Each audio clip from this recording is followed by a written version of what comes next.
Bonjour à toutes et à tous et bienvenue dans cette troisième séance. Aujourd'hui, on va parler de programmation orientée objet et de la gestion des exceptions en Python. Donc, on va essayer dans un premier temps de voir la notion de classe et d'objet. On va aussi voir en deux l'héritage et le polymorphisme. Et enfin, on va voir la gestion des exceptions en Python. Donc, qu'est-ce que c'est que la programmation orientée objet? Cela peut être défini comme un paradigme de programmation qui permet de structurer votre code en classes et objets, ce qui permet de créer un code réutilisable et modulaire. D'accord. Donc là, on a parlé de deux notions qui sont très intéressantes, c'est-à-dire classe et objet. Donc, essayons de voir ce que c'est qu'une classe et un objet aussi, c'est quoi. Donc, les classes sont comme des modèles pour créer des objets. Donc, une classe peut être considérée comme un modèle. Elle définit ce que chaque objet de cette classe aura comme caractéristique, ce qu'on appelle des attributs, et comme action, donc ce qu'on appelle des méthodes. Essayons de voir avec un exemple simple. Donc, on sait qu'il existe plusieurs types de cercles. Donc, des cercles, il y en a beaucoup. Suivant les rayons, on peut avoir des cercles de rayon 5, de rayon 6, 7, 8, etc. Donc l'ensemble, même si les rayons diffèrent, mais c'est toujours des cercles. Donc on peut dire qu'on peut créer un modèle, donc une classe qui s'appelle cercle. Et comment créer cette classe en Python? Il suffit juste d'utiliser le mot-clé classe, comme on avait fait avec les fonctions en utilisant le mot-clé def. Donc ici, on vient de créer, avec cette représentation, une classe cercle. Donc cercle ici qui est donné comme nom. Et le plus souvent, voilà, on utilise la première lettre en majuscule. Donc à l'intérieur d'un cercle, on peut avoir plusieurs méthodes et d'attributs. Donc essayons de voir la première méthode ici, donc qui est représentée sous forme de fonction, mais donc on parle de méthode vu qu'on a une fonction à l'intérieur d'une classe. Donc, on fait def-init-self. Le self, en fait, va être utilisé sur l'ensemble des méthodes qui ne sont pas des méthodes de classe. Donc, on va voir plus loin ce que c'est qu'une méthode de classe. À chaque fois que vous voulez créer une méthode, donc, bien sûr, à l'intérieur d'une classe, là, il faut utiliser le mot-clé self, qui est considéré, pour ceux qui sont plus habitués à des langages comme le C, comme un pointeur sur l'objet appelant. Donc ici, on définit le self et on lui donne un ensemble de paramètres. Donc on donne un ensemble de paramètres à notre méthode, donc rayon par exemple. Donc on va créer ce qu'on appelle un attribut ici. Et l'attribut, on va dire que c'est self, donc l'objet, point rayon est égal à rayon. Donc rayon est donné en entrée, donc on lui affecte, juste on crée notre attribut et on lui affecte la valeur rayon. On peut définir une autre méthode simple, donc qui est surface ici. Et surface, on dit self, donc avec l'objet. Return 3.14 multiplié par self.rayon. Pourquoi on a utilisé self ici? Parce que self nous permet en fait d'accéder à l'ensemble des attributs et des objets, des méthodes de la classe. Voilà. Donc si on fait self.rayon, donc là on a accès à ce rayon qui est déjà créé ici sur ce qu'on appelle le constructeur init. Donc self.rayon puissance 2. Donc là on définit pi r carré. Et là, on vient de créer notre classe. Et comment on peut utiliser cette classe pour créer des objets, donc des instances de la classe? On peut utiliser cette représentation. Donc là, si vous regardez bien, on a cercle. Voilà. Là, on a cercle. Et cercle, on lui affecte cercle majuscule avec le C majuscule, donc qui est la classe. Et on met 5 à l'intérieur. Et que représente ce 5? Ce 5, c'est tout simplement le rayon qu'on avait mis ici. Donc, si on fait cercle entre parenthèses, là, on appelle implicitement notre constructeur. Le init, c'est lui qui est appelé directement. Donc, on fait cercle de 5. Donc là, on vient de créer notre cercle et cette opération va être exécutée, c'est-à-dire self.rayon va recevoir rayon. Donc, self.rayon reçoit 5. Et pour appeler la méthode surface, qu'est-ce qu'on va faire? On utilise cercle qu'on vient de créer, on fait point surface. Et vu que surface n'a pas de paramètres, donc on met rien. Donc si on exécute, Là, il faut exécuter la première cellule. Voilà. On exécute. Et là, on a surface du cercle, voilà, 78,5. On peut créer un autre cercle, donc cercle 2, avec un rayon 10. On exécute pour afficher la surface, donc on a 314. Donc voilà une représentation très simple de comment on peut créer une classe en Python et comment on peut créer aussi des instances de cette classe. Essayons de voir un exemple beaucoup plus concret. Donc, supposons avec cette représentation de classe, on voudrait faire la gestion des employés d'une entreprise.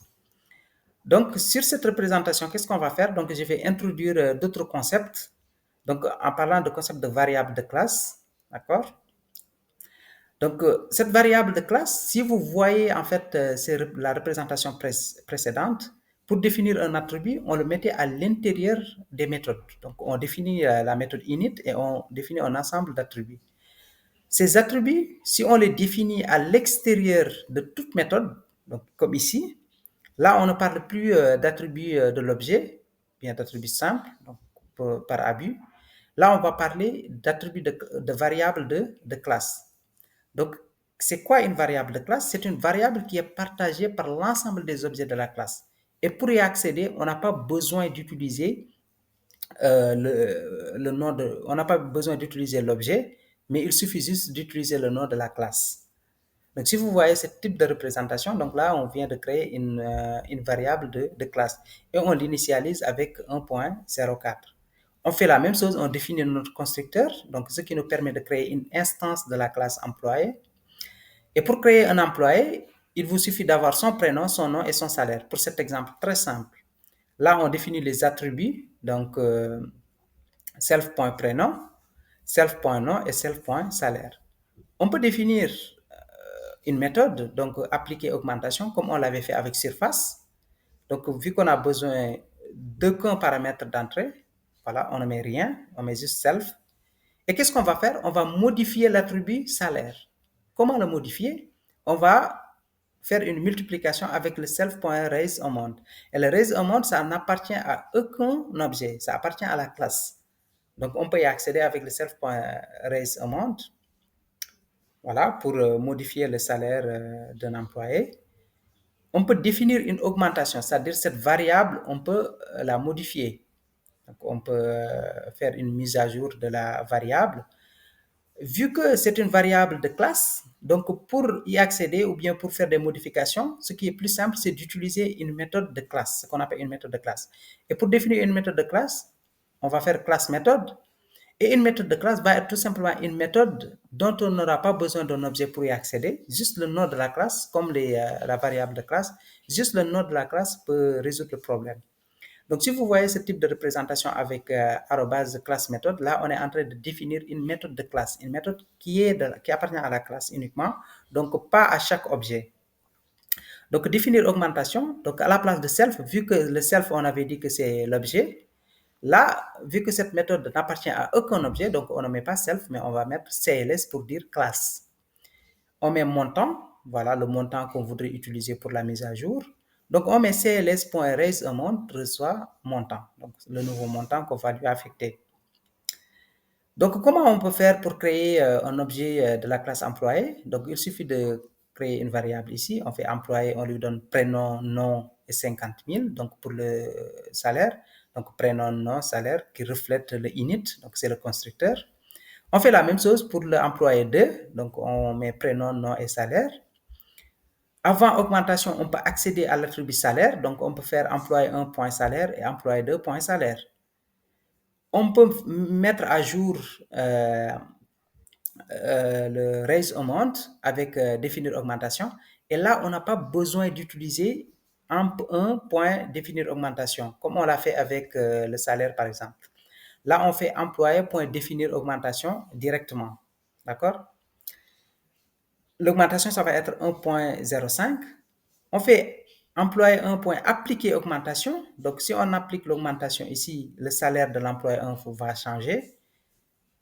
Si on fait employé 2 appliquer augmentation, le salaire aussi va changer. Donc, comme avec cette représentation, parce qu'appliquer augmentation, ça change l'attribut salaire. Donc ici, si on exécute d'abord la première cellule, là, donc la classe employé, donc on peut exécuter. Et là, vous pouvez voir, avant l'augmentation des salaires, voilà le salaire de l'employé 1, 50 000, le salaire de l'employé 2, 60 000. Et après augmentation, donc on a 52 500 pour l'employé 1 et 63 000 pour l'employé 2. Donc voilà deux exemples avec cercle et employé, comment on peut créer de manière très simple des classes en Python. Donc vous pouvez utiliser cet exercice pour voir si vous avez bien compris le principe. Donc on va parler en petit 2 de l'héritage. Qu'est-ce que c'est que l'héritage? Donc l'héritage, c'est une approche qui permet à une classe enfant d'hériter des attributs et des méthodes d'une classe parente. Donc là, on parle d'enfants et de parents. Et pour être beaucoup plus simple, essayons de voir cet exemple. Donc avec véhicule. On sait bien que véhicule en tant que tel, ça n'existe pas. C'est-à-dire si tu appartiens à la classe véhicule, tu auras des caractéristiques. Soit on va dire que tu es une voiture, un camion, etc. D'accord? Donc là, on peut dire que véhicule, c'est une classe parente. D'accord? Donc, une classe parente qui présente un ensemble de caractéristiques. Donc, avant d'être cité un véhicule, là, tu vas avoir un ensemble d'informations voilà, que tu vas partager avec l'ensemble des véhicules. Donc, ça peut être marque, ça peut être modèle, ça peut être aussi année voilà, de création, etc. Donc aussi, on peut faire une description. Donc, on peut créer une méthode dans la classe véhicule pour retourner la description du véhicule. Donc, marque, modèle et année. Donc, si on veut créer la classe voiture, on sait bien que chaque voiture est un véhicule. Donc, voiture va hériter de la classe véhicule. Donc, pour l'héritage, on fait entre parenthèses véhicule pour dire que la classe voiture hérite de la classe véhicule et toute voiture est un véhicule. Donc, vu que toute voiture est un véhicule, donc pour créer une voiture, il nous faut forcément marque, modèle et année, parce que véhicule attend marque, modèle et année. Et on peut rajouter d'autres informations qui sont spécifiques à la classe voiture, qui est porte, par exemple. Donc, on fait super, entre parenthèses, si on fait super, là, on est en train d'appeler la classe parente, qui est la classe véhicule. Donc là, on peut définir marque, modèle, année. Donc là, on est en train d'appeler le constructeur de la classe véhicule. Et on rajoute self.porte reçoit porte, donc pour spécialiser le constructeur, que ce soit uniquement voiture. Donc pour la description, on peut changer. Donc on fait super d'abord point description pour appeler la description de la classe parente, donc véhicule, que l'on stocke dans description, desk. On fait F, ce F là, c'est du formatage, donc des chaînes de caractères en Python. Cela vous permet de mettre plusieurs variables dans une même chaîne de caractères, mais aussi un ensemble de caractères qui sont statiques. Par exemple, ici, le porte n'est pas une variable, donc on peut le combiner avec des variables, voilà, comme self.porte qui sont susceptibles de changer ou bien desk. Donc, si ça change, il faut les mettre avec les accolades. Si ça ne change pas, vous pouvez les écrire directement. Donc là, on va changer un peu la représentation de description de véhicule en rajoutant l'information de porte. On peut faire la même chose avec camion. Donc, camion appartient à la classe véhicule. C'est une sous-classe. Donc, c'est une classe fille. Voilà, camion hérite de la classe véhicule. Donc, on peut utiliser la même représentation avec voiture. Donc, on fait entre parenthèses véhicule pour avoir l'héritage.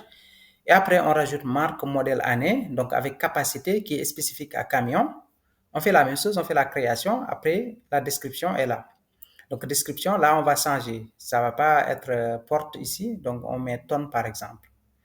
Donc, avec cette représentation, si on exécute, donc on peut créer voiture et camion avec leur constructeur. Et pour la description, vous allez voir que ça va changer. Donc, pour voiture, vous avez vu que l'information 4 portes est rajoutée. Et pour camion, on n'a pas de porte, mais on met 20 tonnes par exemple. Donc, voilà un exemple très simple pour l'héritage. Donc, vous pouvez utiliser cet exercice pour essayer de voir si vous avez un peu compris le principe. Donc, essayons de voir rapidement ce que c'est que le polymorphisme, donc sous l'approche sans héritage. Donc, le polymorphisme, donc, pour expliquer de manière très simple avec cet exemple de rectangle, cercle et triangle, Supposons qu'on voudrait calculer l'aire d'un rectangle, l'aire d'un cercle et l'aire d'un triangle. Donc, pour ce faire, pour l'aire d'un rectangle, on sait que c'est longueur fois largeur. Pour le cercle, c'est pi r carré. Et pour le triangle, c'est base fois hauteur sur 2. Mais l'aire, c'est la même méthode, donc on a la même signature. Mais à chaque fois, on voit que le calcul n'est pas le même. C'est-à-dire le bloc d'instruction, ça ne va pas être le même. Donc là, on peut parler de polymorphisme, c'est-à-dire on a utilisé la même méthode, mais cette méthode change suivant les classes. Et là, on ne parle pas d'héritage parce que vous n'avez pas vu de parenthèse. Mais on peut utiliser le polymorphisme sur l'approche d'héritage aussi. Donc, si on utilise cette représentation, donc on peut créer un rectangle, cercle, triangle, et on peut afficher l'aire de chaque instance avec des calculs qui seront différents. Par exemple, pour rectangle, si on utilise l'objet rectangle, donc il va appeler l'aire qui se trouve dans la classe rectangle, cercle, l'aire dans la classe cercle, et triangle, l'aire dans la classe triangle. Donc, encore un exercice pour voir l'aspect de polymorphisme, mais aussi de comparer un peu avec l'héritage. Donc, pour résumer, l'héritage permet à une classe enfant d'hériter des attributs et des méthodes d'une classe parente.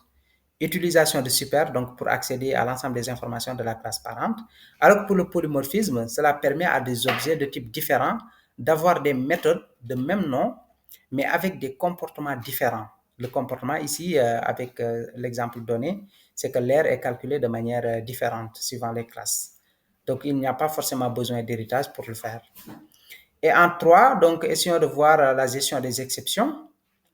Donc, la gestion des exceptions, c'est quoi exactement? Donc, c'est un mécanisme qui permet de gérer les erreurs qui surviennent pendant l'exécution d'un programme. Donc, on va voir l'exemple, ça va être beaucoup plus simple. Donc, pour ce faire, Python utilise des blocs de try et de except. Donc, sur le try, on va mettre l'ensemble des instructions et le except va être appelé s'il y a erreur. Donc, ici, notre objectif, c'est de donner la main à l'utilisateur. Donc, on lui demande de donner deux nombres, donc deux entiers plus précisément, et après, on va faire la division de ces deux entiers, puis on affiche le résultat. Donc, c'est ça le bloc du try. Mais si vous regardez bien, on a input. Donc, input, c'est juste pour permettre à l'utilisateur de donner une entrée. Mais l'entrée qui est donnée par défaut, Python donne cette représentation sous forme de chaîne de caractères.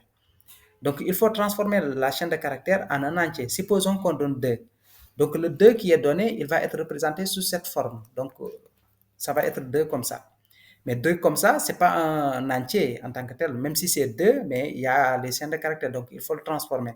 Pour le transformer, on va utiliser l'opération de cast, donc avec le int.